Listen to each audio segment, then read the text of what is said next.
जय राधा माधव कुंज बिहारी।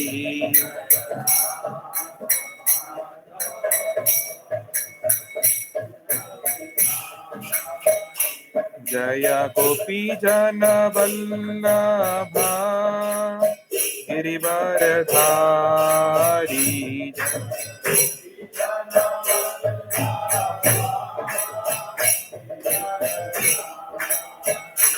जय गोपी जन वल्लभा गिरिवरधारी।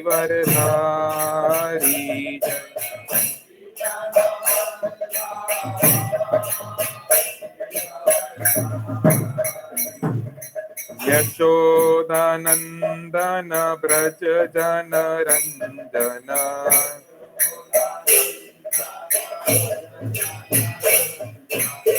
यशोदानंदन ब्रज जन रंजन।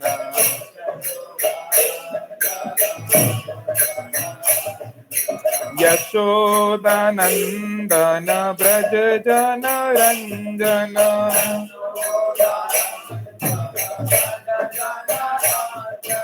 यशोदानंदन ब्रज जन रंजन।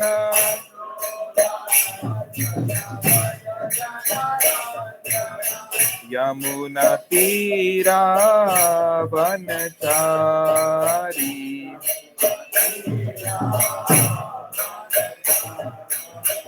यमुना तीरा वनचारी।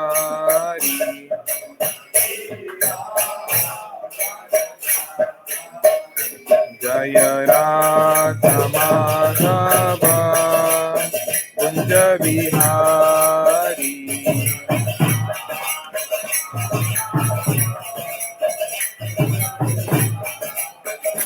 जय राधा माधव राधा माधव राधे।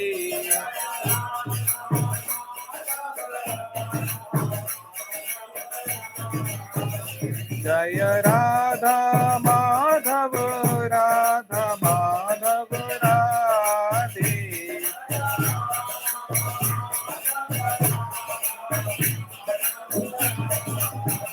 जय जय प्रभुपाद प्रभुपाद प्रभुपाद जय जय प्रभुपाद।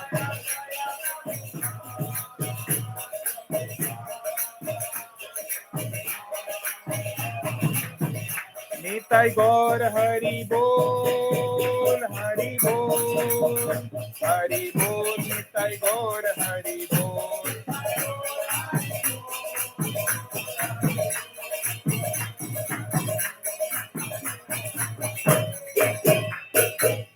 हरिनाम संकीर्तन की, ग्रंथराज श्रीमद् भगवद गीता की। हरे कृष्णा। सभी का स्वागत है अंतर्राष्ट्रीय कृष्ण भावनामृत संघ इस्कॉन की ओर से आज के हमारे संडे इवनिंग प्रोग्राम में। जो लोग ऑनलाइन सुन रहे हैं, ऑडियो वीडियो और स्क्रीन क्लियर है क्या? कोई कंफर्म कर सकता है फटाक से? आप चैट बॉक्स में कमेंट कर सकते हैं, मैं चैट बॉक्स देखते रहूंगा। Okay, thank you. थोड़ा सा लेट है हम लोग, 10 मिनट। Let's start. आइए बंगला चरण से शुरू करते हैं। ओम अज्ञानतिमिरान्धस्य ज्ञानाञ्जनशलाकया चक्षुरुन्मिलितं येन तस्मै श्रीगुरवे नमः।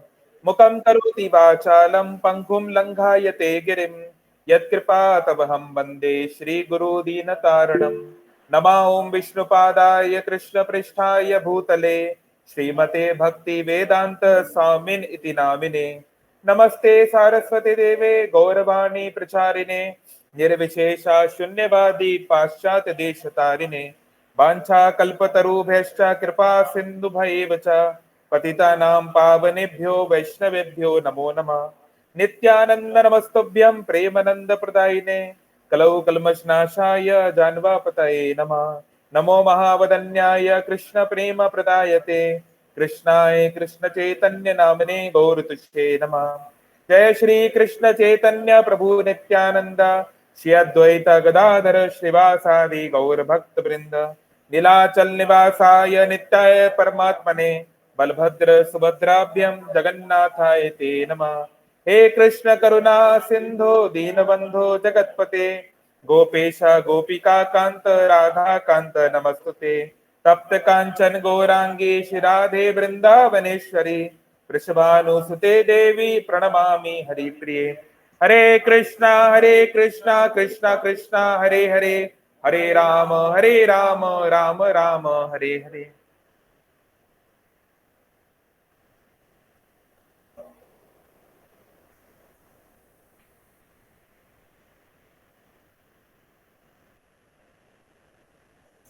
हरे कृष्ण।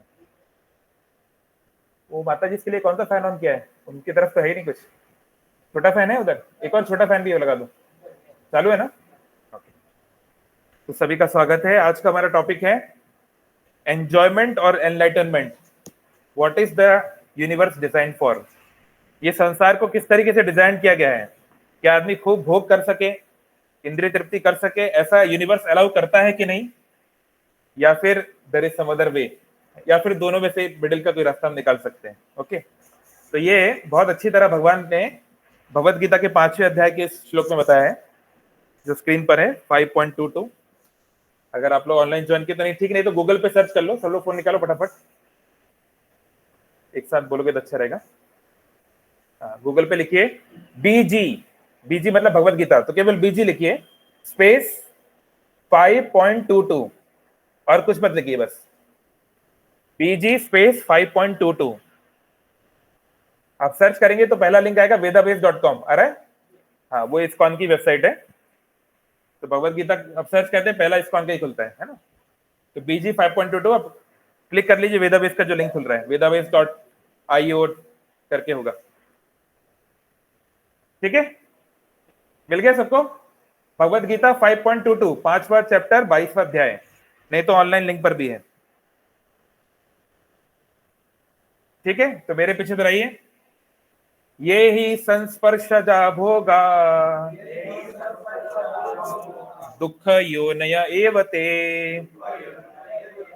आदि अंतवंत तह कौन्तेया ना तेषु रमते बुधा। 3 बार बोलते हैं क्योंकि याद करने लायक इंपॉर्टेंट श्लोक है ये, 108 इंपॉर्टेंट श्लोका में है। ये ही संस्पर्शजा भोगा दुख योनय एवते आदि अंतवंतः कौन्तेया ना तेषु रमते बुधा। ये ही संस्पर्शज भोगा दुख योनय एवते आदि अंतवंतः कौन्तेया ना तेषु रमते बुधा। तो बोल रहे हैं भोग, ऐसा जो भी भोग है, भोग मतलब आनंद। भोग और प्रसाद में क्या अंतर होता है? कई बार लोग सोचते हैं कि मंदिर से हमारे लिए भोग ला देना। कई लोग ऐसा बोलते हैं ना, मंदिर जा रहे हो हमारे लिए भोग लगा देना। तो थोड़ा सा समझना, भोग मतलब to which can be enjoyed, a object which can be enjoyed, है ना? जो जिससे हम आनंद ले सकते हैं उसको भोग बोलते हैं। तो भगवान को हम जो खाना बनाते हैं, या मान लीजिए हम कोई भी वस्तु है, वो हम भगवान को जब अर्पित करते हैं तो वो भगवान के लिए भोग है। हम भगवान के एंजॉयमेंट के लिए उनको दे रहे हैं।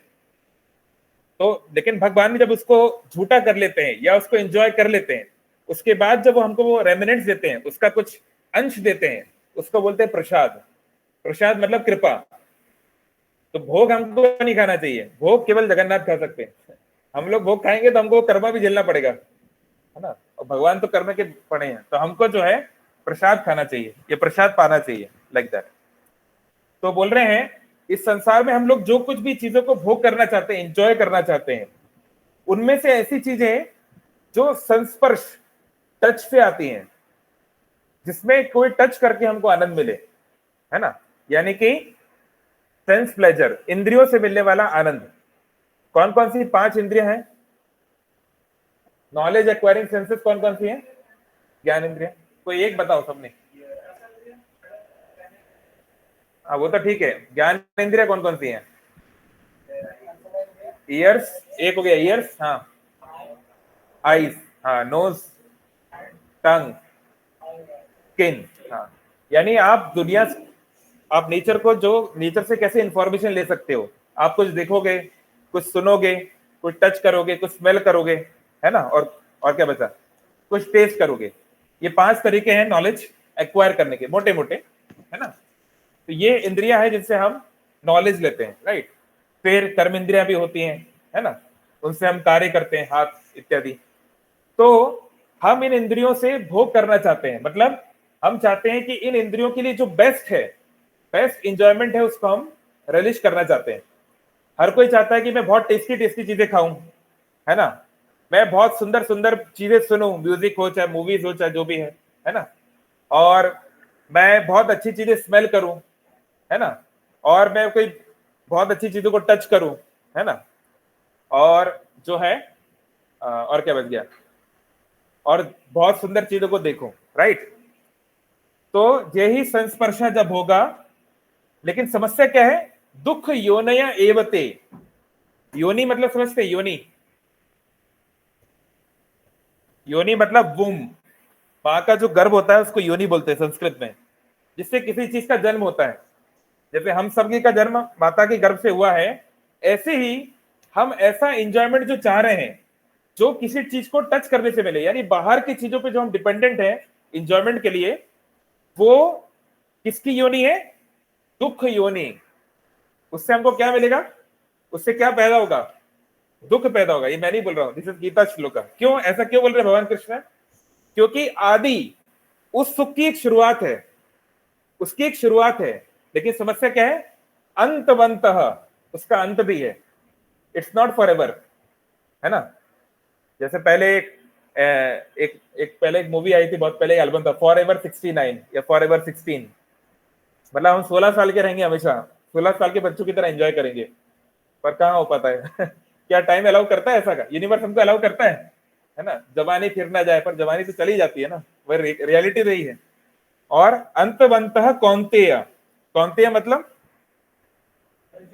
हाँ अर्जुन को, पर क्यों बोलते हैं कौन्तेय, कुंती पुत्र, यानी भगवान उसको याद दिला रहे हैं कि अर्जुन तुम कुंती के पुत्र हो, तुम इतने महान व्यक्ति के पुत्र हो, तुमको ये समझना चाहिए। ना तेषु रमते बुधा, रमण करना मतलब आनंद, आनंद देना या आनंद लेना। जैसे भगवान का एक नाम है राधा रमण, कौन कौन वृंदावन में दर्शन किए राधा रमण का, कुछ लोग किए है ना, राधा रानी को आनंद देने वाले, उनको राधा रमण बोलते हैं। तो बोल रहे हैं बुधा, जैसे बोलते हैं भगवान बुद्ध, बुद्ध मतलब जिसकी बुद्धि बहुत तेज है या परफेक्ट है ना, जो दक्ष है अपने बुद्धि में। तो जो बुद्धिमान व्यक्ति है उसको ऐसे सुख में रमण नहीं करना चाहिए, है ना। तो translation, an intelligent person does not take part in the sources of misery. एक बुद्धिमान व्यक्ति दुख की योनि में भाग नहीं लेता, which are due to contact with material senses, जो भौतिक इंद्रियों से को के साथ मिलन करने से मिलती हैं। हे कुंती पुत्र, O son of Kunti, such pleasures have a beginning and an end. ऐसे सुख का एक शुरुआत है और अंत है। So the wise man does not delight in them. तो बुद्धिमान व्यक्ति इसमें बहुत ज्यादा रमण नहीं करता, बहुत ज्यादा इससे फिसलता नहीं। तो ये बताया जा रहा है। तो यहाँ पर बहुत अच्छा परपट भी प्रभुपाद जी ने समझा है, तो इसको हम थोड़ा शॉर्ट में समझने की कोशिश करेंगे। लेकिन व्हाट डज इट मीन, तो देखिए सामान्य तौर पे हम लोग लाइफ का मतलब क्या समझते हैं, खाओ पियो ऐश करो, है ना। भाई हर व्यक्ति चाहता है कि वो अच्छा खाए, अच्छा पिए, अच्छा सोए, अच्छा सेंस ग्रेटिफिकेशन को एंजॉय करे, है ना, अच्छी नींद हो, ये हर कोई व्यक्ति चाहता है, राइट। लेकिन अगर हम थोड़ा 2 मिनट के लिए विचार करें फिलोसफिकली स्पिरिचुअली, तो कितना इस चीज में हम एंजॉयमेंट कर सकते हैं। चलो हम खाने की बात करते हैं, ठीक है। तो हरे प्रसाद, आपकी फेवरेट स्वीट कौन सी है?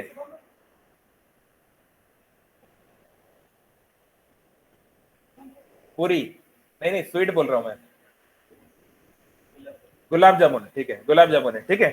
तो गुलाब जामुन आपको पसंद है, तो आज भी सबके लिए स्वीट लाया गया है, क्यों सिद्धांत, स्वीट लाया गया है ना, ओ सिद्धांत, हाँ थैंक गॉड तो स्वीट लाया गया है, तो सबको मान लो एक एक मिलता है, तो मैं आपको बोल दूं हरे प्रसाद चलो मेरी तरफ से एक और ले लो, आप खुश होगे कि नहीं? फेवरेट डिश आपको मिले, बोलोगे हाँ हाँ थैंक यू प्रभु जी, बोलोगे कि नहीं? तो 2 मिलेगा, अब मान लो 3 मिल गया तो और खुश हो जाओगे, 5 मिल गया तो और खुश हो जाओगे, अगर 10 मिल गया तो शायद थोड़ा मुश्किल होगा खाने में। अगर 15 खिला दी जबरदस्ती, 20 खिला दी है, और फिर आप बोल रहे नहीं नहीं प्रभु जी नहीं खाना है, लेकिन आपके कोई मतलब दोस्त हैं, बहुत बेकार दोस्त, जबरदस्ती खिला रहे हैं ठुसा ठुसा के, तो वही 20-30 गुलाब जामुन खाने के बाद वही गुलाब जामुन जो 10 मिनट पहले बहुत आनंद दे रही थी, अब दुख देगी कि नहीं? वही गुलाब जामुन जो हमें इतना आनंद दे रही थी, इतना हम उसका टेस्ट रिलीज कर रहे थे, 30 गुलाब जामुन खाने के बाद वो हमें दुख देगी कि नहीं? वो एक एक खाना हमारे को सजा लगेगा, है कि नहीं? तो खाने में हम देख सकते हैं, है ना। ऐसे पीने का भी हम बात कर सकते हैं, ऐसे हम पीने का भी देख सकते हैं। कोई भी हमारा फेवरेट ड्रिंक हो, कितने लोगों ने हैंगओवर मूवी देखा है? हैंगओवर नहीं देखा? अच्छा, सब बहुत सुधरे लोग हैं, कोई देखता नहीं है, ठीक है। तो उस मूवी में बताया जाता है कि कुछ लड़के हैं, वो उसकी शादी के पहले, एक दिन पहले वो लोग जाते हैं बैचलर्स पार्टी में। अच्छा, बैचलर्स पार्टी होता है ना, मेरे भाई की भी शादी हुई जस्ट कुछ दिन पहले, वो लोग बैचलर पार्टी में गए थे, तो उसमें वो लोग खूब शराब पीते हैं। ये बहुत फेमस कॉमेडी मूवीज है। एनीवे, तो वो लोग जो है इतनी शराब पी लेते हैं कि अगले दिन शादी कैंसिल हो जाती है, बहुत कुछ धमाल होता है, बहुत कुछ, है ना। तो कहने का मतलब कि आपकी फेवरेट ड्रिंक भी आप एक लिमिट के आगे नहीं पी सकते, क्योंकि शरीर जवाब दे देगा, राइट। तो ऐसे ही जो सबसे बड़ा सुख है, भौतिक सुख, पांचों इंद्रियों में जो सबसे ज्यादा जिसको कंट्रोल करना सबसे डिफिकल्ट है, वो क्या है? मन तो छठी इंद्रिया, सिक्स सेंस। फिलहाल हम फिजिकल प्लेजर की बात कर रहे हैं। दुनिया में सबसे ज्यादा फिजिकल ऐसा कौन सा प्लेजर है जिसके लिए लोग पागल हैं? क्या है? हाँ, वासना। कौन बोल रहे हैं? सॉरी, फिर से बोलिए। वासना और हाँ, भोग के प्रति। हाँ, वासना। ये अगर हम एकदम डायरेक्टली बोले, हरे कृष्णा, माता जी आप अंदर बैठ जाइए, वहां सबके लिए आसन है ना। हाँ, तो सबसे जो प्रोमिनेंट जो प्लेजर है संसार का, देखो इसमें नाम भी दिया गया है, संस्पर्शा जब होगा, स्पर्श करने से कौन सा भोग मिलता है? सबसे ज्यादा स्पर्श करने से भोग मिलता है, सबसे ज्यादा। हाँ, अपोजिट जेंडर को टच करने से। अभी देखो, शास्त्र कभी कभी बहुत डायरेक्ट होते हैं, टू बी वेरी डायरेक्ट, है ना, कभी कभी दे आर वेरी फ्रैंक। तो सबसे ज्यादा जो इस संसार में जो सुख है, वो है कि पुरुष और स्त्री के बीच में आकर्षण। ये अनडाउटेडली सबसे बड़ा सुख है ना। आदमी उसके लिए क्या क्या नहीं करता, है ना। रियलिटी में क्लियोपेट्रा की कहानी सुनिए, क्लियोपेट्रा कहानी नहीं, मतलब रियलिटी, जानते कि नहीं? नहीं सुना आपने? आपको नहीं पता क्लियोपेट्रा? किसी ने नहीं सुना क्लियोपेट्रा की कहानी? इजिप्ट की महारानी थी। हाँ, इजिप्ट को जानते हैं ना, अफ्रीका में देश है जहाँ पे पिरामिड है बड़े बड़े, वहां की ये प्रिंसेस थी, राजकुमारी। तो जब रोमन एम्पायर अपने पीक पे था, तो रोमन एम्पायर ने अपने जनरल को भेजा वहां पर लड़ाई, उस देश को जीतने के लिए। क्या नाम था उस जनरल का? रुको, जूलियस सीजर। जूलियस सीजर को भेजा क्या? नहीं नहीं, सीजर को कि Anthony? I just got confuse. May be Julius Caesar या एंथनी को। जूलियस सीजर तो शायद होना कम, नहीं, it won't be scissor.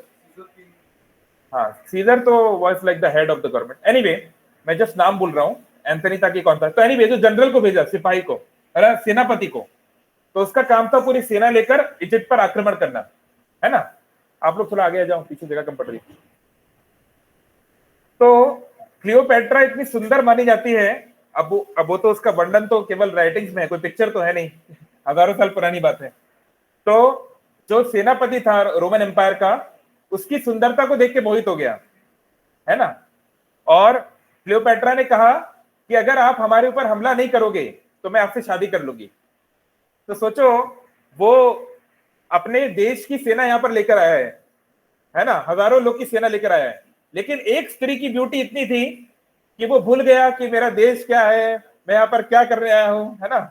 And वो उसकी ब्यूटी के सामने सरेंडर कर दिया, और उसने अपने सारे सैनिकों को इजिप्ट का सैनिक बना दिया कि अब आज से हम लोग जो है इजिप्ट के यहीं पर रहेंगे, यही हमारा है। तो जब खबर पहुंची रोमन एम्पायर में वापस, तो दूसरी सेना भेजी गई, और बड़ी सेना। तो ये जो जनरल था, ये अपने ही देश के सेना के खिलाफ इससे युद्ध भी लड़ा क्लियोपेट्रा के लिए। तो इससे बताया जाता है कि ब्यूटी में कितनी शक्ति है ना। इवन मॉडर्न वर्ल्ड में भी ऐसा होता है। उसको क्या बोलते हैं कि कोई पाकिस्तान से कोई लड़की आई, उसने हिंदू नाम रख लिया और कोई जनरल को फंसा लिया। कुछ टर्म होता है ना उसके लिए? नहीं, honey trap. Honey trap, yes, honey trap. Thank you, right. Honey trap, ये तो आज भी होता है ना। कोई पाकिस्तानी एजेंट आता है, नहीं ये मूवीज की बात नहीं है, ये रियलिटी है, ये होता रहता है। वो आएंगे, किसी मिनिस्टर को, किसी आर्मी ऑफिसर को पकड़ेंगे, उसको लुभाएंगे और उससे इंफॉर्मेशन ले लेंगे, राइट? ये तो होता है रियलिटी में। प्रभु प्रभु जी, विश कन्या भी बोलते हैं हिंदी में। हाँ, विष कन्या चाणक्य पंडित ने भेजा था इनकी, जब इनकी सेना आई थी, क्या नाम था उसका? अलेक्जेंडर। अलेक्जेंडर। हाँ, अलेक्जेंडर या उसका कोई जनरल की सेना आई थी, तो उसने भी भेजा था, राइट, चंद्रगुप्त मौर्य के टाइम पे। सेलिकस। तो यानी कि कहने सेलिकस का मतलब नेक्टर। है कि मटेरियल ब्यूटी इतनी पावरफुल है कि उसको कंट्रोल करना, उससे जीतना बहुत मुश्किल है। मतलब we have to be honest, अगर हम लोग ऑनेस्टली बात करें तो, है ना? तो भगवान कृष्ण इसलिए कह रहे हैं कि ये जो सुख है, डेफिनेटली सुख है, इसमें कोई डिनाई नहीं कि इसमें सुख नहीं है, बट इसकी समस्या क्या है? इसकी एक शुरुआत है और इसका एक अंत है। You can not enjoy material beauty for ever, है ना? इसके बारे में प्रभुपाद एक बहुत अच्छा स्टोरी सुनाते हैं। उसका टाइटल भूल गया स्टोरी का, बट एनीवे, तो एक बार एक बहुत बड़ा एक साहूकार था, है ना, बहुत बड़ा जमींदार।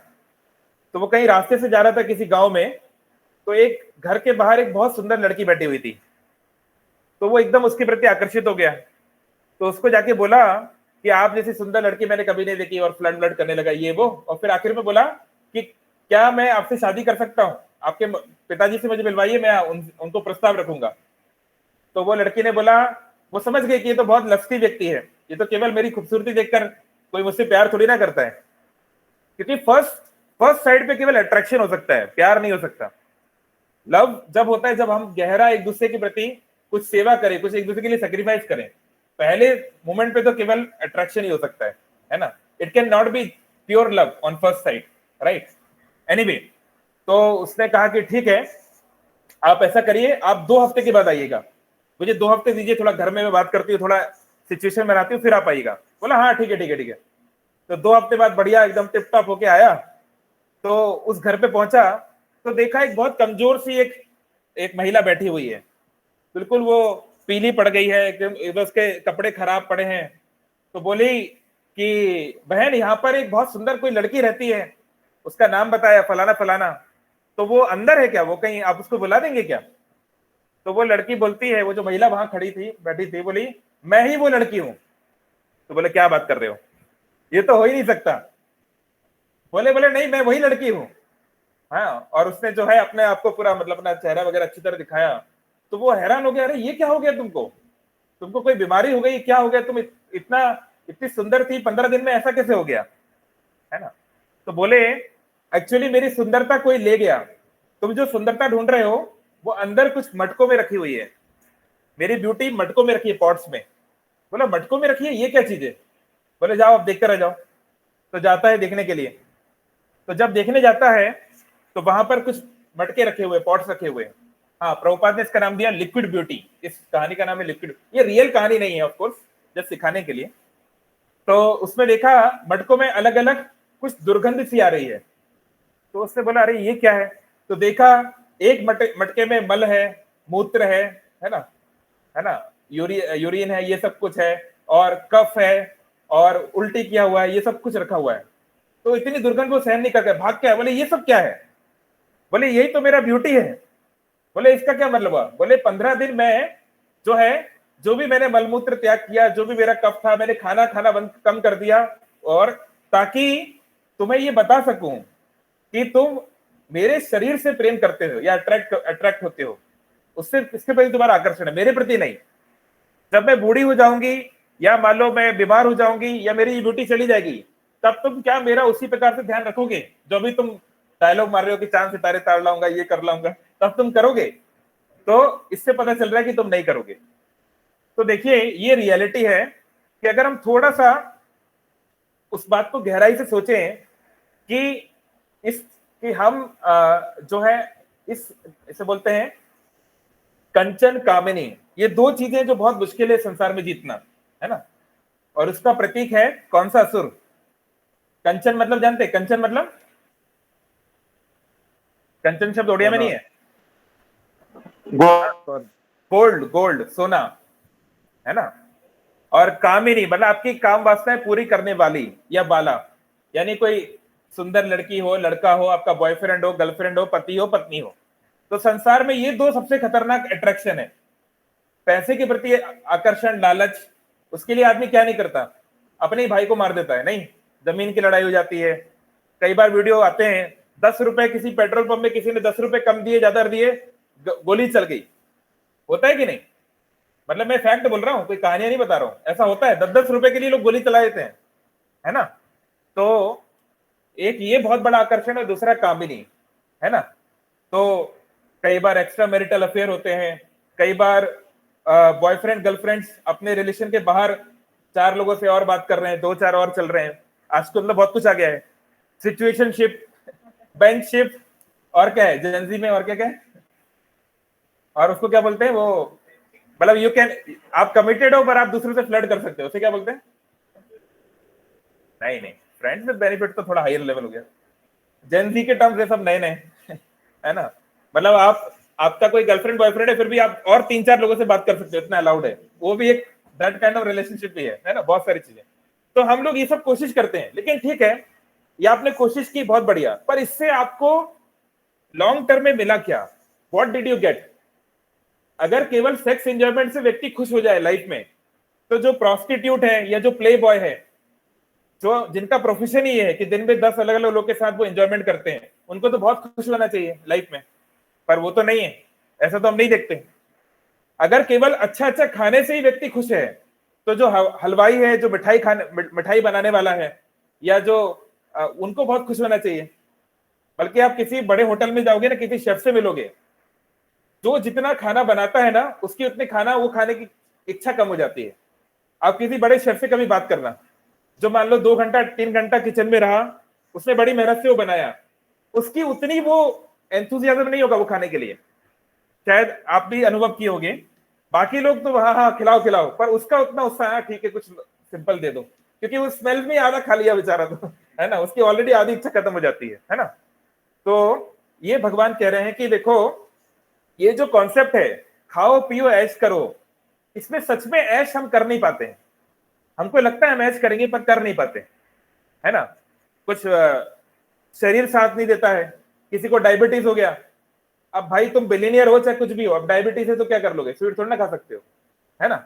ऐसे बहुत सारे बड़े बड़े लोग हैं जो 1 रोटी 2 रोटी से ज्यादा नहीं खा पाते हैं, बल्कि उनके पास बहुत कुछ है ना? तो कहने का मतलब, इंजॉयमेंट तो लाइफ का उद्देश्य है ना? शास्त्र में कहा बोला गया है कि जीवन का उद्देश्य इंजॉयमेंट ही है, कहा बोला गया है? हम जो भी काम करते हैं इंजॉयमेंट के लिए करते हैं। कौन सा श्लोक है, सूत्र, कौन बताएगा? आनंदमयो अभ्यासात, मेरे पीछे बोलो, आनंद मयो अभ्यासात। हम जो कुछ कार्य करते हैं उसके पीछे हम आनंद ही खोज रहे हैं। अपन पढ़ाई करते हैं, 15-15 साल तक व्यक्ति पढ़ाई करता है, क्यों? क्योंकि उससे जो जॉब मिलेगी, उससे जो पैसा आएगा, उस पैसे से मैं वो सुख सुविधाएं ले पाऊंगा जिससे मैं अपने परिवार के साथ, अपने प्रियजनों के साथ इंजॉयमेंट कर पाऊंगा, राइट? तभी तो व्यक्ति उतना मेहनत कर रहा है, क्योंकि अल्टीमेटली उसको एंजॉयमेंट चाहिए, है ना? पैसे की खुद में, जैसे मैं आपको बोलूं, आपको मैं 10 करोड़ रुपए दे रहा हूं, लेकिन 1 घंटे के अंदर मृत्यु हो जाएगी, कोई लेगा 10 करोड़? 1000 करोड़ भी कोई लेगा? क्योंकि उस 1000 करोड़ का आप क्या करोगे? हाँ, आप दूसरों को दे सकते हो, अगर आप उतने महान हो तो अलग बात है, लेकिन अगर आपको कोई बोले कि 1 घंटे में आपकी मृत्यु हो जाएगी, 1000 करोड़ मिल जाएंगे, तो क्या करोगे इसका? 1 घंटे में कितना एंजॉय कर लोगे, राइट? तो हमको ये समझना है, ultimately we are looking for happiness, we are looking for bliss. तो शास्त्र ये बोल रहे हैं कि हाँ, हैप्पीनेस करो, लेकिन धर्म के अंदर करो। तो इसको बोलते हैं चतुर्थ पुरुषार्थ। क्या बोलते हैं? पुरुषार्थ। अर्थ मतलब होता है मीन्स, जैसे पैसे को भी अर्थ बोलते हैं। ओडिया में शब्द है क्या, मतलब पैसे को अर्थ बोलते हैं क्या? जैसे हिंदी में बोलते हैं इकोनॉमिक्स को, क्या बोलते हैं इकोनॉमिक्स को हिंदी में?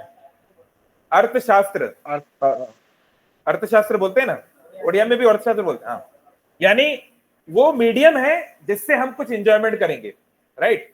तो ये है चतुर्थ पुरुषार्थ। कौन कौन से, कौन जानता है? 4 पुरुषार्थ क्या है? पुरुष मतलब होता है एंजॉयर, जो एंजॉय करना चाहता है। ये हिंदी वाला पुरुष नहीं है, संस्कृत में पुरुष और महिला शब्द तो संस्कृत में नहीं है, स्त्री, there is a difference in that.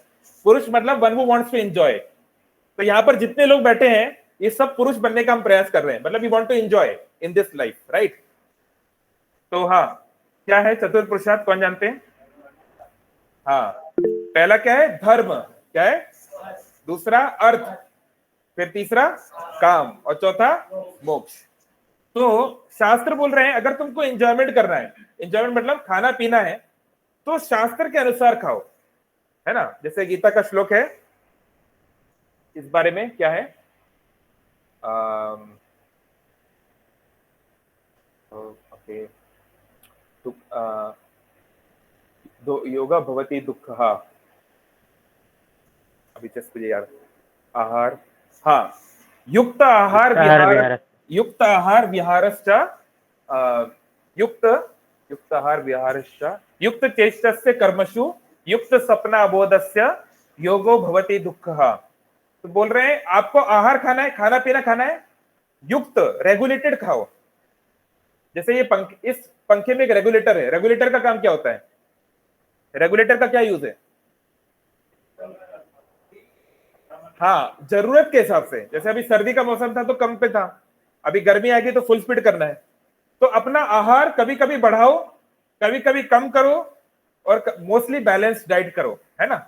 Ekadashi और बाकी उपवास के दिन थोड़ा कम करो, है ना, वो हेल्थ के लिए भी अच्छा है। 2009 का नोबेल प्राइज मिला है इंटरमीडिएट फास्टिंग के लिए, आप लोग चेक कर सकते हैं। उससे जंग डीएनए का डिप्लीशन कम होता है, लाइफ बढ़ती है, स्ट्रेंथ बढ़ती है ना। आप उसको रिसर्च कर सकते हैं। तो कभी कभी कम खाओ, कभी कभी अभी आपको कोई फिजिकल एफर्ट करना है दिन में, ज्यादा खाओ। जैसे एक कहावत है हिंदी में, नैवेद्य सुबह का ब्रेकफास्ट, ब्रेकफास्ट को क्या बोलते हैं ओडिया में?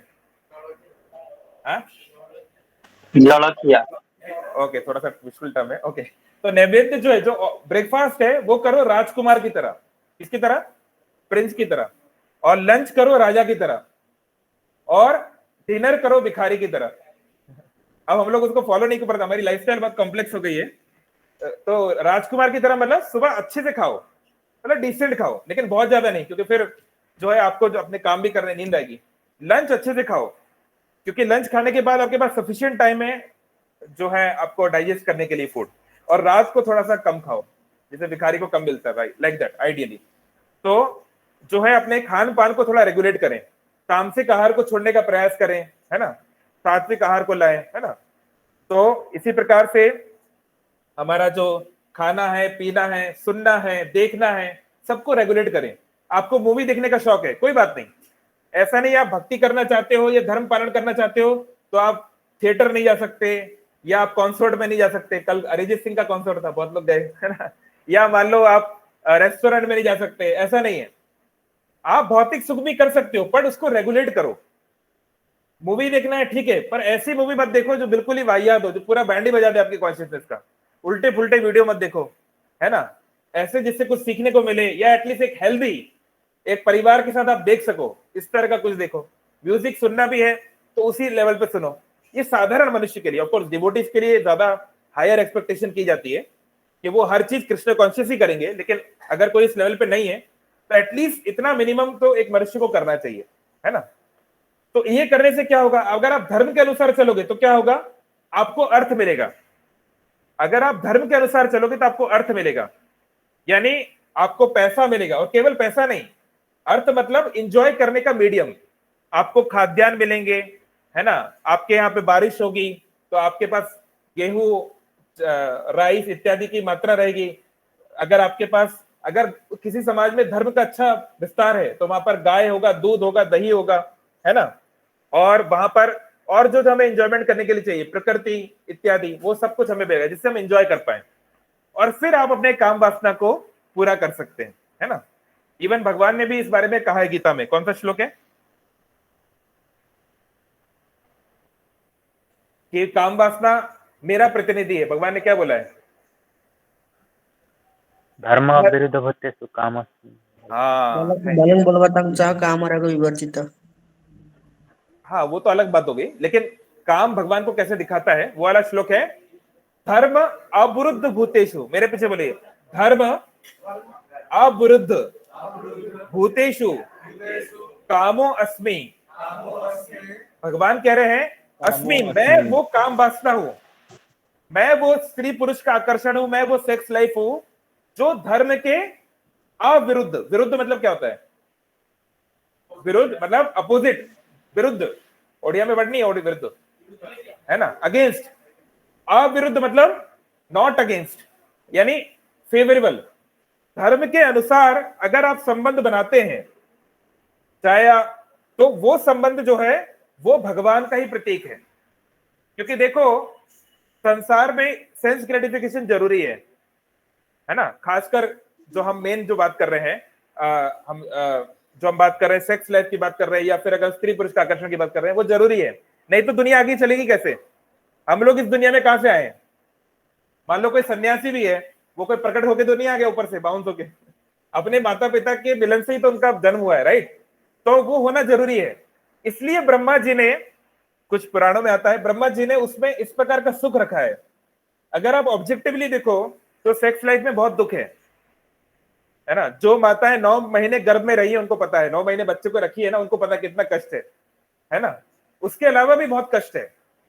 अगर उस चीज में प्लेजर नहीं होता तो कोई व्यक्ति इसको नहीं करता, है ना। हमारा जो वीर्य का लॉस होता है, सीमेन का लॉस होता है ना, एनर्जी डाउन होती है, बहुत सारी चीजें, लेकिन व्यक्ति उसको तभी करता है क्योंकि उसमें एक आकर्षण है, राइट। अगर उसमें अगर एक सुख नहीं होता तो कोई नहीं करता। इसलिए प्रकृति ने ऐसा उसको डिजाइन किया है कि उसमें सुख है, तभी लोग मिलते हैं और चीजें आगे बढ़ती हैं, राइट। तो कह रहे हैं कि हमें उसको क्या करना चाहिए? उसको कृष्ण के धर्म के अनुसार करना चाहिए। अब इसका क्या मतलब हुआ? इसका मतलब हुआ कि हर चीज में हमें ये पहले पूछना चाहिए कि क्या ये कृष्ण की इच्छा के अनुसार है, क्या ये धर्म के अनुसार है कि नहीं, है ना। जैसे जो कैथोलिक क्रिश्चियन होते हैं, मैंने कई बार एग्जांपल पहले भी दिया है, वो लोग एक लॉकेट पहनते हैं WWJD। आपको कोई कैथोलिक फ्रेंड है? वो लोग लॉकेट पहनते हैं, एक क्रॉस रहता है, क्रॉस के नीचे पीछे लिखा रहता है WWJD। इसका मतलब पता है क्या होता है? What would Jesus do. मतलब अगर उनको लगता है कि हम लोग डायलेमा में हैं, ये 2 रास्ते जा रहे हैं, मुझे कहां जाना चाहिए, मेरी लाइफ में कंफ्यूजन में हूं, तो वो अपना क्रॉस पकड़ के ये मेडिटेट करते हैं, ये सोचते हैं अगर मेरी जगह जीसस क्राइस्ट होते, है ना, तो वो क्या करते, और उसके अनुसार वो फैसला लेने का प्रयास करते हैं, राइट, है ना। तो हमको क्या करना चाहिए? तो what would Krishna want us to do. हमको ये नहीं सुनना चाहिए व्हाट वुड कृष्णा डू, क्योंकि कृष्णा तो बहुत कुछ कर सकते हैं। अभी हमारे गांव में बाढ़ आ गई, अब कृष्ण ने तो पहाड़ उठा लिया, हम थोड़ा ना पहाड़ उठा पाएंगे तो कृष्ण तो बहुत कुछ कर सकते हैं। What would Krishna want us to do, हमको ये सोचना चाहिए। यही भक्ति की डेफिनेशन है। भक्ति की डेफिनेशन क्या है? मेरे पीछे दोहराइए। अन्य अभिलाषिता शून्यम ज्ञान कर्म अनावृतम अनुकूल्येन कृष्ण अनुशीलनम सेवनम भक्ति रुच्यते। बोले अन्य अभिलाषिता शून्यम, अरे वापस नहीं, वैसे अभिलाषा, इच्छा, डिजायर, अभिलाषा शब्द है ओडिया में, है क्या? अन्य मतलब दूसरी, तो कोई और अभिलाषा ना होकर शून्य, 0, यानी एक इच्छा तो होनी चाहिए। क्या? वो आगे आएगा। ज्ञान कर्म अनावृतम, अपने खुद के सो कॉल्ड ज्ञान, अपने खुद के सो कॉल्ड कर्म से ढका हुआ ना होकर, मतलब अपने खुद की स्ट्रेंथ पर डिपेंडेंट ना होकर, भगवान के ऊपर डिपेंड होकर।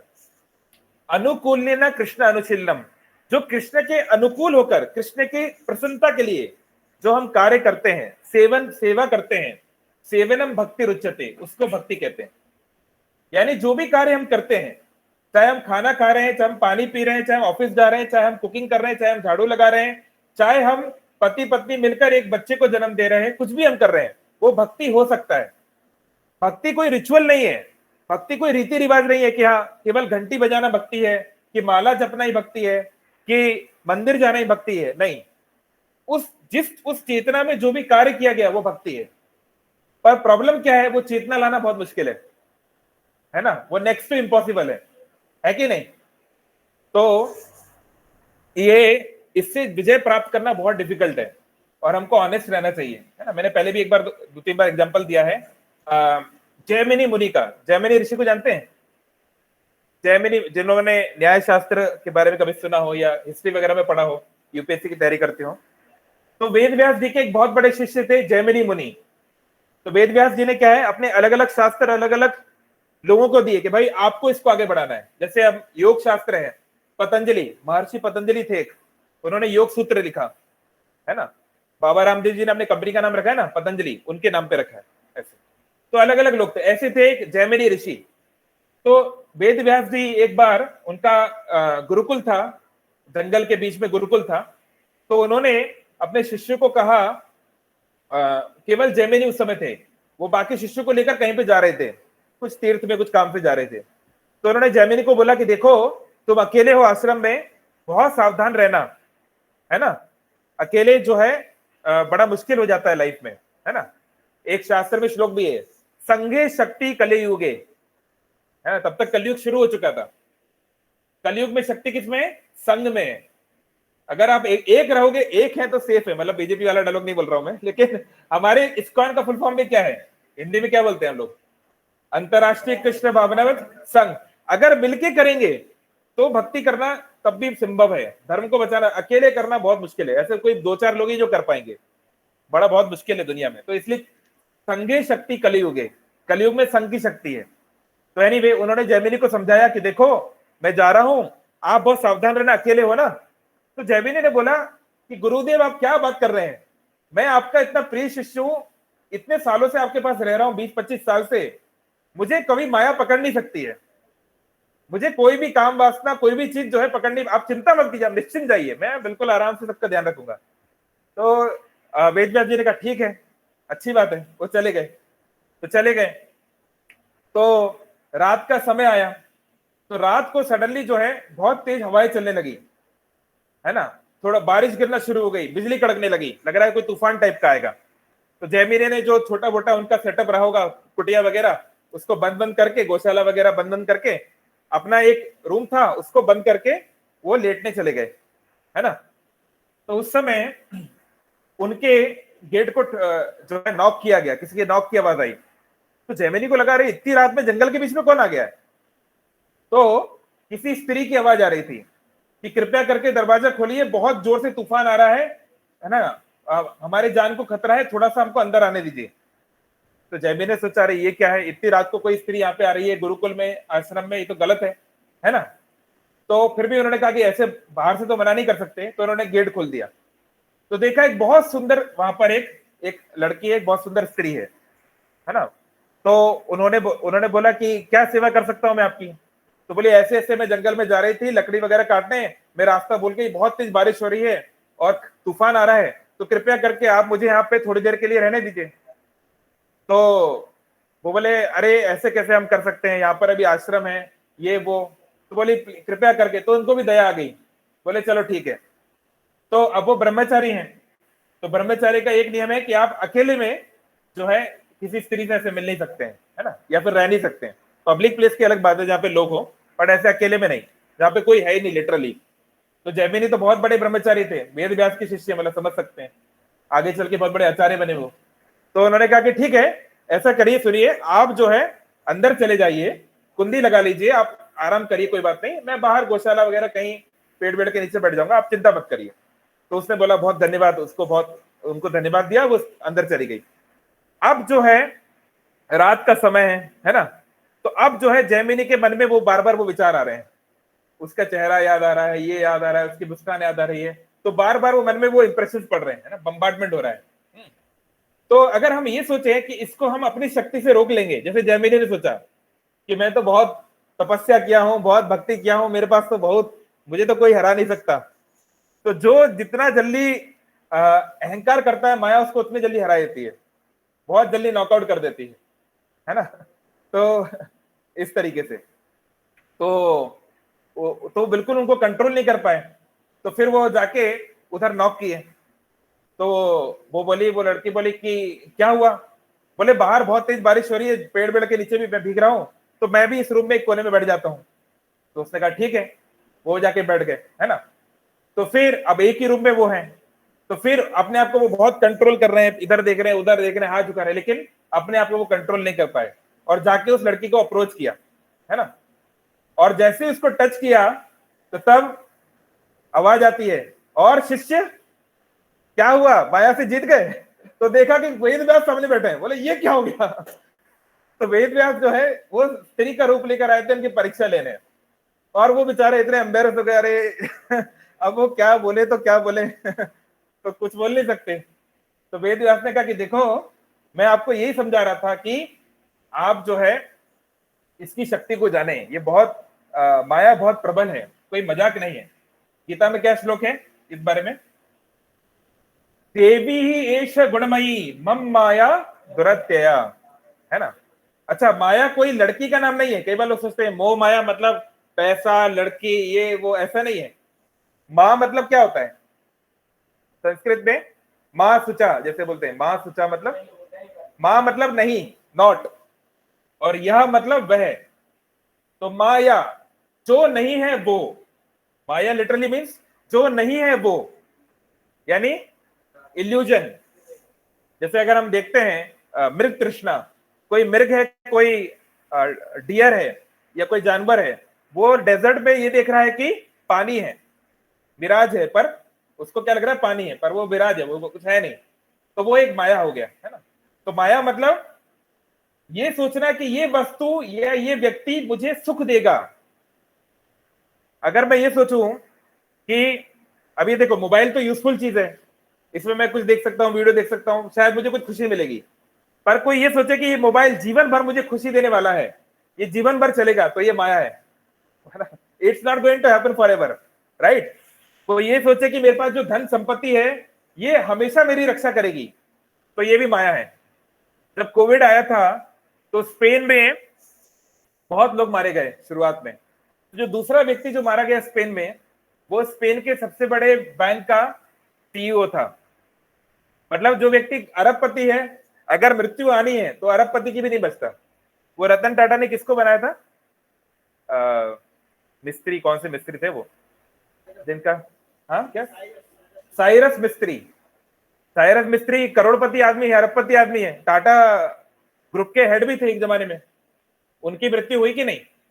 तो रियलिटी ये है कि अगर हम ये सोचते हैं कि ये कार, ये पैसा, ये मोबाइल, ये मेरा पति या मेरा पत्नी या मेरा बच्चे, ये मेरे को हमेशा आनंद देने वाले हैं, ये सोचना माया है। बाकी वो व्यक्ति माया नहीं है, क्योंकि वो तो रियल है, व्यक्ति तो असली में है। पर ये सोचना कि इस व्यक्ति से मुझे हमेशा आनंद मिलेगा, आपका ये विचार माया है। क्योंकि ऐसा कोई जरूरी नहीं है। आज जो आपको बहुत प्रेम दे रहा है, कल वो आपको बहुत दुख भी दे सकता है। होता ही है दुनिया में, है कि नहीं। बच्चों को माँ बाप कितने प्रेम से पालते हैं, और वही बच्चे बड़े होके क्या करते हैं कई बार, है कि नहीं।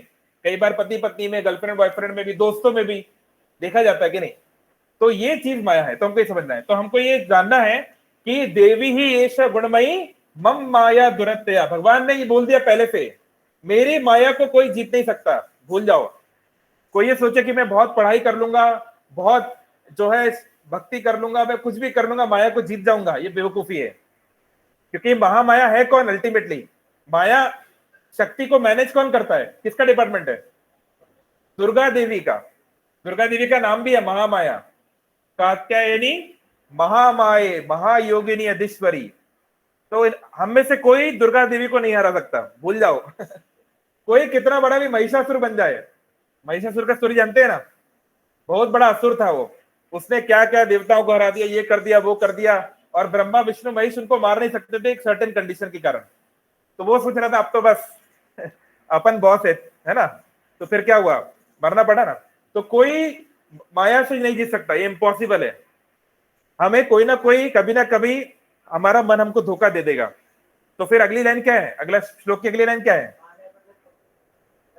हाँ लेकिन सॉल्यूशन है, टेंशन की बात नहीं, सॉल्यूशन है। माम एव ये प्रपद्यन्ते, जो मेरी शरण में आता है, माया मेताम तरंती ते, उसको मैं माया से तार देता हूं, उसको मैं माया से ऊपर कर देता हूं। इस भगवान कृष्ण का एक नाम है मायाधर। मायाधर नाम सुना है, मायाधर, जो माया को पकड़े, यानी माया जिसके कंट्रोल में है ना। तो वो चीज आपको बचा सकती है। जैसे अभी हम लोग, कितने लोग कुंभ मेला में गए थे प्रयागराज, कुछ लोग गए, तो आपने देखा भयंकर ट्रैफिक जैम। ऐसा ट्रैफिक जैम अभी बता रहे 200-250 किलोमीटर का ट्रैफिक जैम था, भयंकर, ठीक है नहीं। अब वहां पर आप ट्रैफिक में फंस गए तो आपकी चाहे साइकिल हो, चाहे आपकी फॉर्च्यूनर कार हो, चाहे ऑडी कार हो, कि कौन और सबसे महंगी कार कौन सी, फरारी हो, जो भी हो, पोर्शे हो, जो भी हो, चाहे वहां 100 करोड़ की गाड़ी लगा लो, उससे क्या होगा? वो ट्रैफिक में थोड़ी ना आप 200 किलोमीटर का ट्रैफिक निकाल दोगे। लेकिन अगर आपके पास हेलीकॉप्टर हो तो आप सारा ट्रैफिक, वो ट्रैफिक में लोग फंसे हुए हैं, परेशान हो रहे हैं, आप ऊपर से निकल सकते हो। तो कोई ऊपर चढ़ाने वाला चाहिए, और वो ऊपर चढ़ा सकता है केवल भगवान, है ना, जो माया के परे हो, या भगवान का प्रिय भक्त, शुद्ध भक्त जो खुद माया से परे हो। दो ही संभावना है ना। तो इसलिए जीवन का उद्देश्य तो एंजॉयमेंट है, लेकिन हमें एंजॉयमेंट करना चाहिए with in the circle of धर्म। धर्म के अंदर एंजॉय करो। हर किसी को ब्रह्मचारी बनने की जरूरत नहीं है, सन्यासी बनने की जरूरत नहीं है। अगर आपका स्त्री पुरुष के प्रति आकर्षण है, आप किसी लड़की को पसंद करते हो, किसी लड़के को पसंद करते हो, ठीक है, विवाह करो, क्या प्रॉब्लम है? आप विवाह के उसमें, विवाह के आश्रय में रहो, और फिर आप जो है उसको कर सकते हो। आपको भोजन खाना है, आपको रसमलाई खानी है, आपको गुलाब जामुन खाना है ना, तो आप भगवान को अर्पित करो, फिर खाओ, क्या प्रॉब्लम है? लेकिन आपको धर्म के विरुद्ध ही जाना है, अब आपको जो है चिकन ही खाना है, आपको बीफ ही खाना है, तो फिर वो नहीं हो सकता, वो भोग नहीं लग सकता, उसका फिर आपको पाप झेलना पड़ेगा। आप जो है शादीशुदा हो, लेकिन आप किसी और के साथ फ्लर्ट कर रहे हो, किसी और का वीडियो देख रहे हो, तो फिर आपको जो है उसका फल भुगतना पड़ेगा, आप उसके लिए आंसरेबल हो गए, है ना। तो हमें जो कुछ भी कार्य करना है धर्म के अंदर, इसलिए हमको जानना चाहिए धर्म है क्या। अब प्रश्न, हमें कैसे पता चलेगा कि क्या सही है ना। कोई लोग तो बोल सकते हैं 4-4 शादी करना भी सही है, कोई ऐसा भी बोल सकता है, कोई मॉडर्न जेनजी स्टैंडर्ड बोल सकता है कि हाँ, एक गर्लफ्रेंड के साथ 3 के साथ फ्लर्ट करना अलाउड है। वो वर्ड में भूल गया, क्या बोलते हैं इसको, मैक्सिमम 3 अलाउड, क्या बोलते हैं इसको, there is a nice word for it, right? Situationship नहीं, सिचुएशनशिप का मतलब होता है हमारी इस सिचुएशन में बन रही है, ये हट गई तो गया, फिर दूसरा। इसमें होता है कि आप कमिटेड हो, लेकिन आप फ्लर्ट कर सकते हो, दैट इज अलाउड, वो आजकल चल रहा है।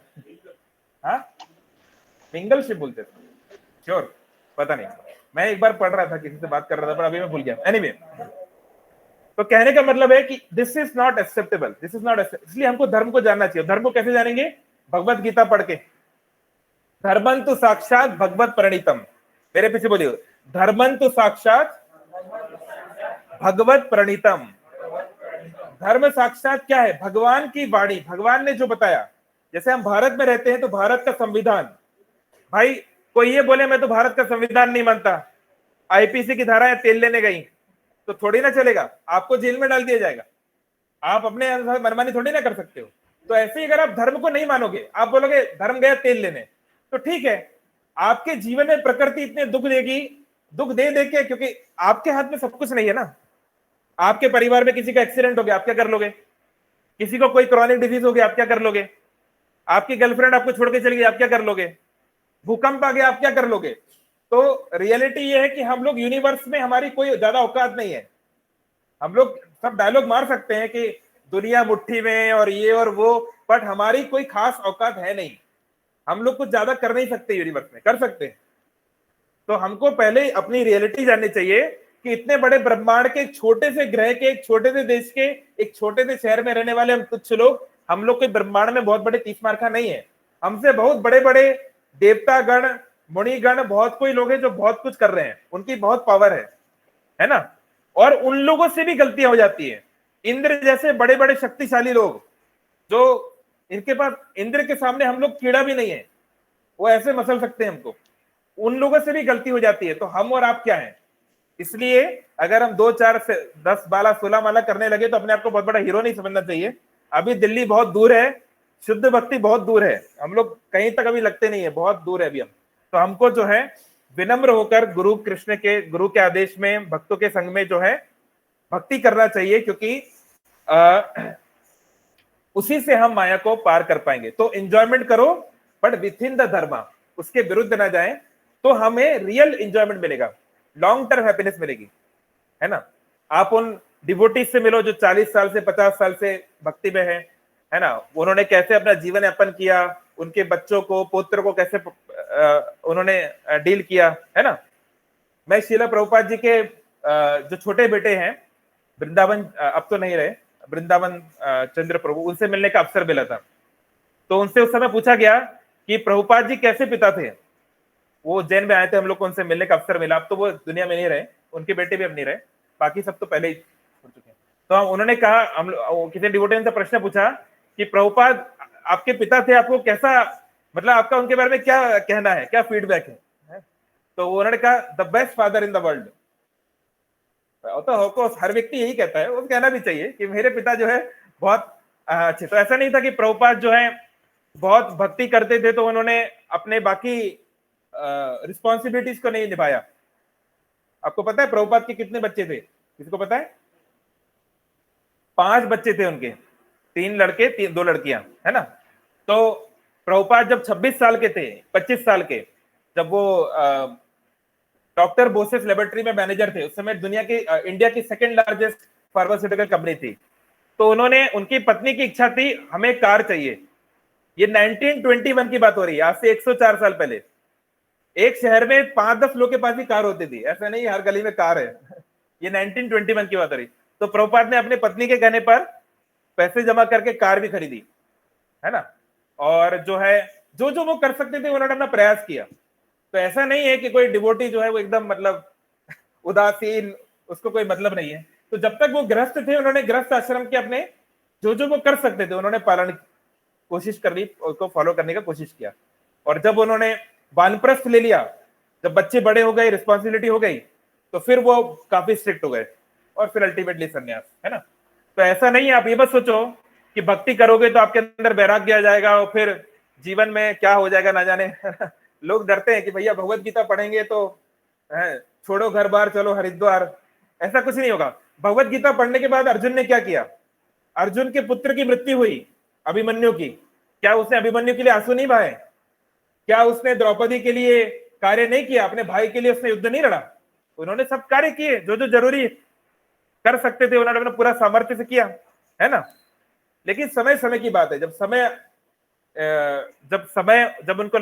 पांडवों को लगा कि भगवान कृष्ण दुनिया छोड़ दिए, तो तत्काल उन्होंने सब छोड़ के महाप्रस्थान हिमालय की ओर चले गए, है ना। तो इसलिए हमको समझना है हमारी जर्नी बहुत छोटी है, हम लोग ज्यादा समय के लिए यहाँ पे है नहीं। 30, 40, 50 साल और है हमारे यहाँ पे मैक्सिमम।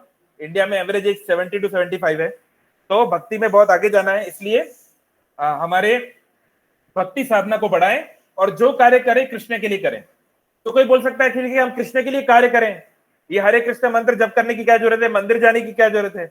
तो प्रॉब्लम ये है, जब तक हम नाम जप नहीं करेंगे, हम कृष्ण को स्मरण करके कृष्ण के लिए कर नहीं पाएंगे। कहीं ना कहीं सेल्फिश एटीट्यूड आ ही जाएगा। आज इंडिया पाकिस्तान का मैच होगा तो अधिकतर लोग इंडिया के लिए ही चीयर करेंगे, है कि नहीं? तो ठीक है, दैट्स ओके, वो तो चलो अलग बात है।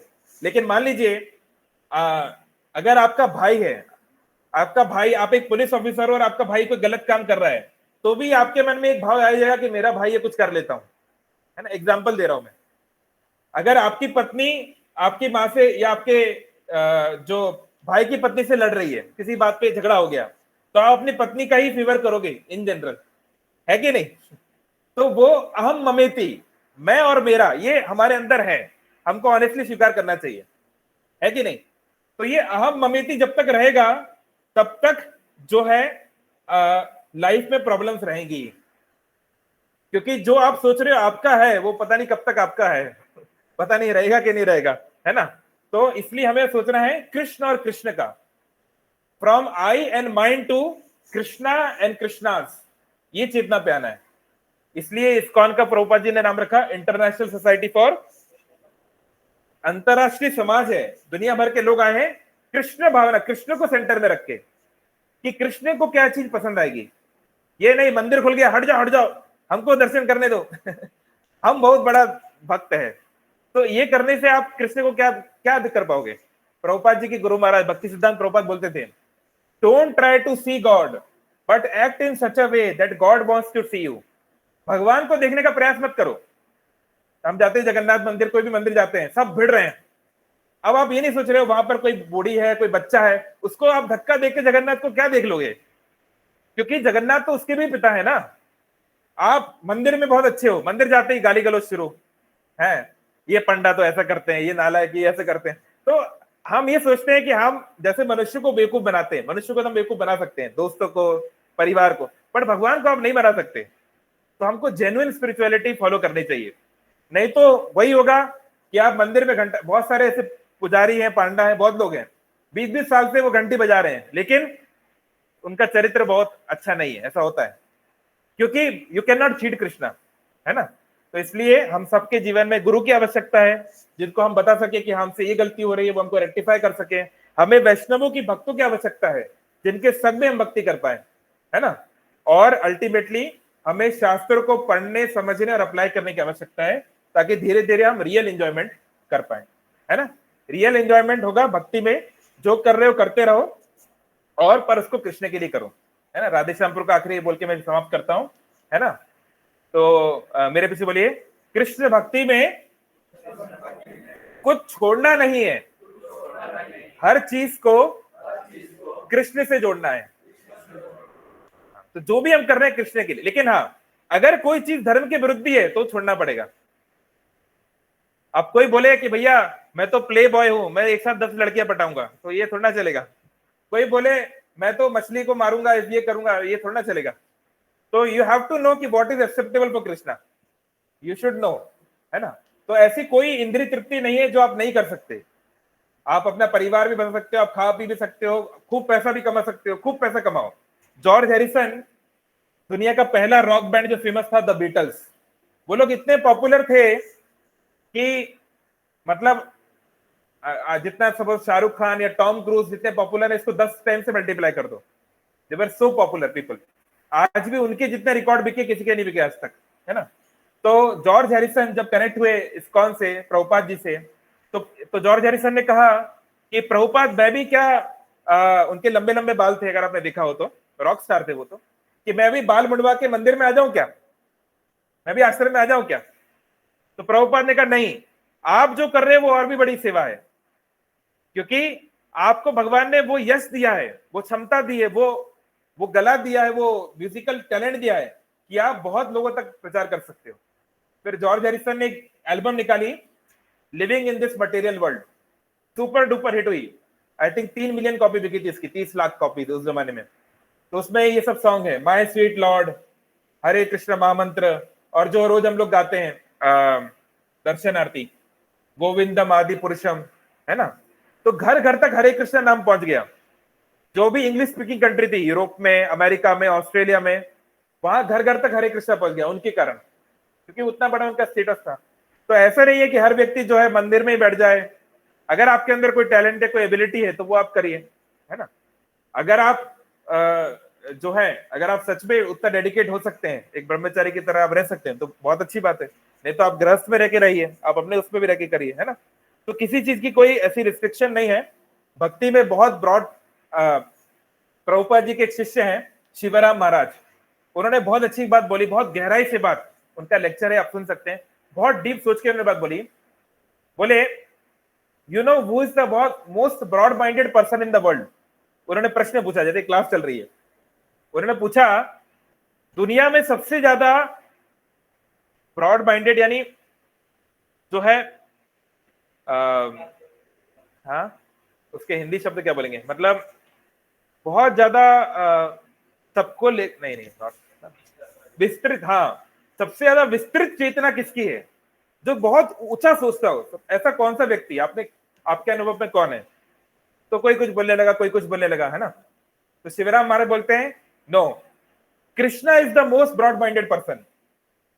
कृष्णा सबसे ब्रॉड माइंडेड है। बोले क्यों। बोले देखो, कोई उनकी भक्ति करता है, कोई उनसे प्रेम करता है, उसका भी स्वागत है। कोई जो है नास्तिक है, उनको नहीं मानता, उनको गाली देता है, शिशुपाल या उस तरह से कोई भी है, मान लो नहीं मानता, तो भी उसका पूरा आयोजन करते हैं। अगर बारिश होगी तो ऐसा नहीं कि केवल कटक इस्कॉन मंदिर में होगी, कोई नास्तिक भी है, कोई उसके घर पे भी, उसके खेत में भी बारिश होगी, है कि नहीं।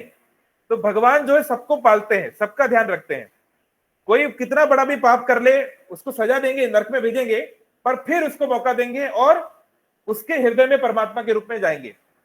शिरोदक्षाई विष्णु, परमात्मा मतलब शिरोदक्षाई विष्णु। कोई कितना बड़ा भी पापी हो, उसामा बिन लादेन हो कि कोई कितना भी बड़ा पापी हो, भगवान उसका साथ कभी नहीं छोड़ेंगे। नरक में रहेगा वो हजारों साल, लेकिन उसके भगवान तब भी उसके साथ में है, और आगे चल के वो जो भी बनेगा, सुअर कुत्ता जो भी बनेगा, जब तक मनुष्य ना बन जाए तब भी भगवान के साथ में है। अल्टीमेटली जब तक हर व्यक्ति भगवान के धाम वापिस ना चला जाए, जब तक हर कोई वैकुंठ ना चला जाए, स्पिरिचुअल वर्ल्ड ना चला जाए, भगवान किसी का साथ नहीं छोड़ते। सोचो, इतना ब्रॉड माइंडेड कोई हो सकता है? कौन हो सकता है इस संसार में? सबसे ब्रॉड, मतलब सबसे ब्रॉड माना जाता है माँ को। भाई बच्चा जो है, माँ के हाथ में भी अगर मलमूत्र त्याग दे, टॉयलेट कर दे, फिर भी माँ उसको अरे फेंकती नहीं है, उसको वो थोड़ा डांट सकती है, लेकिन उसको साफ करेगी, नहलाएगी, धुलाएगी, साफ करेगी, फिर उसको खिलाएगी। इसलिए माँ का सबसे हायर माना गया है। लेकिन फिर भी आप देखते हैं कि कभी कभी जब बच्चे बड़े हो जाते हैं, बहू आ जाती है, कभी कभी रिलेशंस परिवर्तित हो जाते हैं, है ना, या मल्टीपल, अगर किसी के बच्चे, एक माँ के बहुत सारे बच्चे हैं, है ना, तो मनुष्य में, और फिर माँ भी तो मनुष्य है, उसके पास अनलिमिटेड पावर तो नहीं है, वो किसी का कैंसर तो ठीक नहीं कर सकती, है ना, या मरने के बाद वो उनके साथ में तो नहीं जा सकती। लेकिन भगवान इतनी बड़ी माँ है कि जो उनका विरोधी है उसके भी हमेशा साथ देते हैं, है ना। तो इसलिए हमको जो है ऐसे ब्रॉड माइंडेड भगवान का साथ देना चाहिए। जो कुछ हमारी इच्छा है भगवान को बताइए, गुरु को बताइए, शास्त्र में समझिए, और उसके अनुसार अपने जीवन में आनंद को भोग करिए। चलिए, हरे कृष्णा। किसी का कोई क्वेश्चन, कोई कमेंट? 5 मिनट ले सकते हैं। पहले एक बार मैं ऑनलाइन पूछ लेता हूँ, किसी का कोई क्वेश्चन है या कोई कमेंट है ऑनलाइन?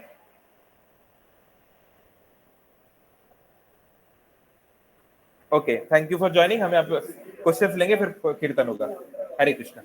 हाँ बोलो। हरे कृष्णा प्रभु जी। एक मिनट। हाँ, हरे कृष्णा जी। प्रभु जी, एस्ट्रोलॉजी थिंग्स सच है या कोई इमेजिनरी थिंग्स? ओके, आपका नाम माता जी? कौन बोल रहे हैं? जी प्रभु जी। चिन्मय। ओके, चिन्मय। ओके, चिन्मय माता जी का प्रश्न है कि एस्ट्रोलॉजी जो है, ज्योतिष शास्त्र, क्या वो सही है, क्या उसको पालन करना चाहिए? ओके, तो वैदिक जो शास्त्र हैं उनको कई भागों में बांटा गया है ना। उसमें से एक होता है वेदांग। अंग मतलब लिंब, जैसे हमारे हाथ पैर, ये हमारे अंग है ना। तो 6 अंग होते हैं वेदों के, उसमें एक होता है ज्योतिष। तो ज्योतिष एक वेदांग है। तो ऑफकोर्स ज्योतिष तो अपने आप में सही है, पर समस्या क्या है, बहुत सारे ज्योतिष शास्त्र जो है वो लॉस्ट हो चुके हैं। बहुत सारी जो ज्योतिष विद्या है वो समय के साथ लॉस्ट हो चुकी हैं। जैसे त्रिकालदर्शी, जैसे मान लो पहले जैसे अर्जुन जो उनकी जो थी धनुर्विद्या थी, बहुत कुछ था, ये लॉस्ट हो चुका है। तो अभी जो ज्योतिष शास्त्र अवेलेबल है, खासकर सूर्य सिद्धांत है, भृगु संहिता है, और क्या क्या है, और भी कुछ कुछ संहिताएं वगैरह अवेलेबल हैं। तो उसमें कुछ हद तक फ्यूचर को थोड़ा बहुत देखा जा सकता है, पर पास्ट को देखना बहुत ज्यादा मुश्किल है, क्योंकि ऐसी संहिताएं ज्यादा बची नहीं है। पर उसमें भी इवन जो फ्यूचर वाले भी है, जैसे खासकर भृगु संहिता, उसको समझना बहुत डिफिकल्ट है। और अनफॉर्चुनेटली, दुर्भाग्य की बात है कि लोग 3 महीने का ज्योतिष कोर्स करते हैं ऑनलाइन, और वो कह देते हैं हम ज्योतिष हैं। वो चालू कर देते हैं अपना पोर्टल एस्ट्रो, वो क्या चलता है, एस्ट्रो क्या, एस्ट्रो टॉक, एस्ट्रो चार्ट, ये वो, और लगा देंगे। पर जितना, भी। हाँ, जो मैंने प्रामाणिक लोगों से जाना है, क्योंकि भृगु संहिता जो फ्यूचर देख सकती है, मतलब बेसिकली उसके जो बड़े बड़े आचार्य राजस्थान में बहुत सारे हैं। आप इंद्रद्युम्न स्वामी की बुक पढ़ेंगे, इंद्रद्युम्न महाराज की book diary of travelling monk, तो उसमें एक आता है जब वो जाते हैं उदयपुर और ये पुष्कर वगैरह, तो राजस्थान के एक विलेज में पहुंचते हैं। वहां पे एक बूढ़ा व्यक्ति है, वो भृगु संहिता के एक्सपर्ट हैं, पर वो अपना नाम ओपन नहीं करना चाहते, क्योंकि वो पब्लिक को नहीं बताना चाहते हैं, कुछ खास लोग को बताते हैं। तो उन्होंने इंद्रद्युम्न महाराज का हाथ देख के बताया ये चीजें, तो पूरी सही निकली। तो उन्होंने बताया कि पिछले जन्म में आप कर्नाटका प्रांत में एक राजा थे, और आपने जो है वहां आपको कई भक्तों का संग मिला, आपने मंदिर निर्माण किया, पर आपकी भक्ति पूरी नहीं हो पाई, इसलिए आपको वापस मौका मिला है। तो महाराज ने तो उस बुक में ऐसा लिखा है कि मुझे इनकी बात पे बहुत भरोसा है, जिस प्रकार से इन्होंने बताया। तो कहने का मतलब ज्योतिष करेक्ट है, बट अनफॉर्चुनेटली ज्योतिष के नाम पर जो चल रहा है, ये 95-99% ज्योतिष आचार्य वो उतना नॉलेजेबल होते नहीं है। लेकिन अगर आपको कोई नॉलेजेबल व्यक्ति मिल जाए तो हाँ। लेकिन इसमें भी एक बात है, एक चीज आपको ध्यान रखनी है, ज्योतिष जो है 5 फैक्टर होते हैं, अधिष्ठानम तथा कर्ता करणम च पृथक विदम विविधश्च पृथक चेष्टा देवम चेवात्र पंचमम।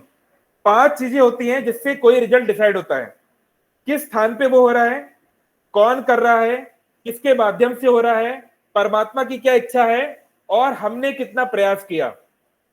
तो ज्योतिष शास्त्र ये नहीं बता सकता कि आपका प्रयास करने से उस पर क्या असर पड़ेगा। मतलब अभी भी आप चाहें तो अपनी किस्मत को बदल सकते हैं। हमने जो पिछले कर्म कर दिए वो तो, जैसे मान लीजिए मैंने बैंक से 10 लाख रुपए लोन ले लिया, अब हर महीने ईएमआई आ रही है, ईएमआई को मैं चेंज कर सकता हूं क्या? हर महीने मुझे 50,000 रुपए देने हैं, उसको चेंज कर सकता हूं? आपने लोन लिया है तो देना ही पड़ेगा। लेकिन अगर मान लो आपकी इनकम है 30,000 रुपए और 50,000 रुपए ईएमआई आएगी, तो घर बर्बाद हो जाएगा, फिर तो आप दुख में रहोगे। लेकिन अगर आप अभी ऐसी कुछ मेहनत कर लो, विविध चेष्टा, ऐसा कुछ चेष्टा कर लो, प्रयास कर लो कि आपकी सैलरी, आपकी इनकम 1 लाख रुपए हो जाए, तो फिर आप 50,000 को भी मैनेज कर सकते हो।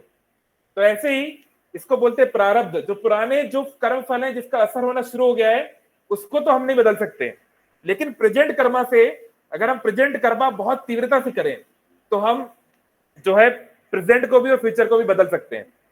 और एक और चीज है, पद्म पुराण का श्लोक है, अप्रारब्ध फलम पापम कूटम बीजम फलम क्रमणेव प्रलीयते विष्णु भक्ति रतात्मानम। एक व्यक्ति है जो आपके प्रारब्ध बदल सकता है, प्रारब्ध और कोई नहीं बदल सकता। आप नहीं बदल सकते, आपके गुरु नहीं बदल सकते, कोई देवता नहीं बदल सकते, कोई शनिदेव महाराज नहीं बदल सकते, कोई ज्योतिष नहीं बदल सकता। वो केवल एडजस्ट कर सकते हैं। आपका मंगल दोष है, ये अंगूठी पहन लो, ये पूजा करा लो, उससे एडजस्ट हो जाएगा। मतलब 50,000 की ईएमआई 40,000 की हो जाएगी, पर तो अगले महीने फिर 60,000 आएगी। खत्म नहीं कर सकते वो। लेकिन एक व्यक्ति है जो खत्म कर सकता है। कौन है? भगवान विष्णु। भगवान विष्णु चाहे तो आपका प्रारब्ध भी समाप्त कर सकते हैं, because the king is beyond the law. ऐसे शास्त्र में एग्जाम्पल भी है। कौन सा एग्जाम्पल है? कि जिसका कुछ होना था और भगवान विष्णु ने पूरा चेंज ही कर दिया, प्रकृति के नियम बदल दिए। क्योंकि जनरली भगवान नियम नहीं बदलते हैं, क्योंकि उन्हीं के नियम है, वो क्यों तोड़ेंगे। पर कभी कभी वो अपने नियम तोड़ देते हैं। जैसे सुदामा में क्या, उसमें क्या नियम तोड़ दिया? मतलब भगवान ने एकदम ऐसी चीज कर दी जो प्रकृति के नियमों में नहीं होना चाहिए, पूरा उसका नियमों का बैंड बजा दिया। जी हाँ, गुरु के पुत्र को लेकर आ रहे थे। हाँ, गुरु के पुत्र की मृत्यु हो गई, अब मृत्यु के बाद कोई आता है क्या? पर अपनी गुरु माँ के कहने पर अपने बच्चे, मतलब उसके बेटे को पुनर्जन्म दे दिया। तो ये एक नियम तोड़ दिया उन्होंने। फिर परीक्षित के ऊपर ब्रह्मास्त्र चल गया था। अगर ब्रह्मास्त्र चल गया, यानी ब्रह्मा जी का रिटर्न है कि उसकी मृत्यु होना निश्चित है, तो ब्रह्मा जी की पावर को भगवान जनरली तोड़ते नहीं है, क्योंकि वो उन्हीं के प्रिय रिप्रेजेंटेटिव है, राइट? उन्हीं की सरकार चला रहे हैं वो।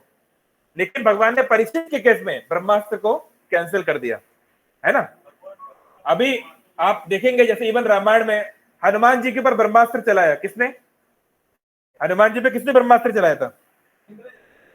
हाँ, मेघनाथ ने चलाया, क्योंकि वो तो और कंट्रोल में नहीं आ रहे थे। तो हनुमान जी ने सोचा कि ब्रह्मास्त्र जो है इसका मुझे सम्मान करना चाहिए, ब्रह्मा जी का सम्मान नहीं टूटना चाहिए, तो उन्होंने बंधना स्वीकार कर लिया। वो चाहते थे, क्योंकि हनुमान जी तो रुद्र है ना, शिव, भगवान शिव तो परे हैं इन सब चीजों के, वो चाहे तो तोड़ सकते हैं, लेकिन उन्होंने कहा कि नहीं, क्यों ऐसे करना, ठीक नहीं रहेगा, तो उन्होंने जो है बंधन स्वीकार कर लिया।